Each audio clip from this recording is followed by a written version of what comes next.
सुदूर गांव में एक गरीब आदमी हरिया रहता था। हरिया का परिवार बड़ा था। उसकी पत्नी और 7 छोटे छोटे बच्चे जिनके चेहरों पर मासूम मुस्कान थी लेकिन पेट में भूख भी थी। क्रिसमस का त्योहार नजदीक था और घर में बच्चों के लिए कुछ भी नहीं था। उसने सोचा क्यों ना जंगल जाकर कुछ नट्स इकट्ठा करूं और उन्हें बेचकर बच्चों के लिए खाना लाऊं। वह जंगल गया और मेहनत से आधा पूरा नट्स इकट्ठा किया। फिर वह उन्हें बेचने के लिए शहर की ओर चल पड़ा।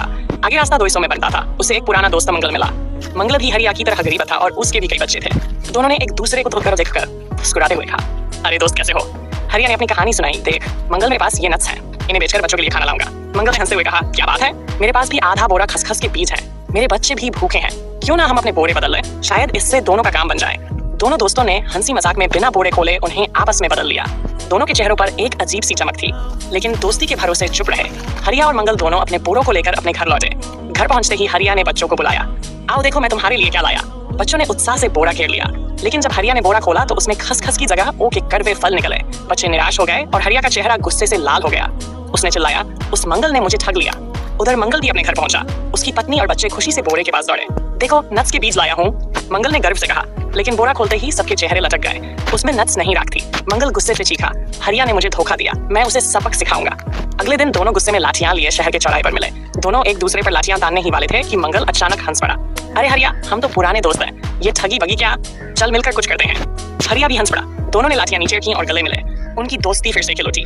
तभी गांव का एक अमीर से जिसका नाम था गुनाफ वहां से गुजरा। उसने दोनों की कहानी सुनी और दया खाकर उन्हें साल के आखिरी 3 दिनों के लिए अपने खेतों में काम करने को कहा। दोनों ने मेहनत से काम किया और सेठ ने इनाम में उन्हें सोने से भरी एक थाली दी। सोना देखकर दोनों की आंखें चमक उठी। वे खुशी खुशी घर लौटे, लेकिन उनकी चालाकी अभी खत्म नहीं हुई थी। रात के अंधेरे में जब गांव सो रहा था, दोनों ने चुपके से बात की। सेठ का सोना तो गड्ढे में रखा है, मंगल ने कहा, क्यों ना और ले आए। हरिया ने सिर हिलाया और दोनों एक खाली बोरा लेकर गड्ढे की ओर चल पड़े। गड्ढा बहुत गहरा था। दोनों ने अपनी बेल्ट जोड़कर एक रस्सी बनाई। मंगल गड्ढे में उतरा और सोना इकट्ठा करने लगा। उसने बोरा आधा भरा, लेकिन फिर चालाकी से खुद भी बोरे में बैठ गया।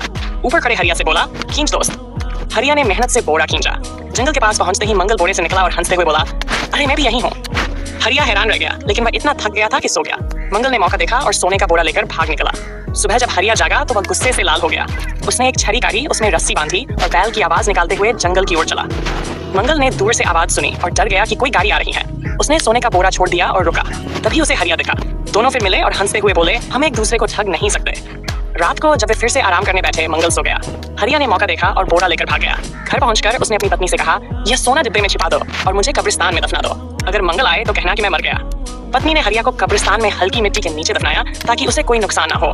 फिर वह घर लौटी और रोने का नाटक करने लगी। जब मंगल हरिया के घर पहुंचा तो उसने पूछा, मेरा दोस्त कहाँ है? पत्नी ने रोते हुए कहा, वह मर गया, मैं अभी कब्रिस्तान से लौटी हूँ। मंगल का दिल टूट गया और कहने लगा, मैं अपने प्यारे दोस्त की कब्र को ठीक करूंगा, एक उताली दो। लेकिन पत्नी ने कहा, नहीं, उसकी आखिरी इच्छा थी कि कोई उसकी कब्र को ना छुए।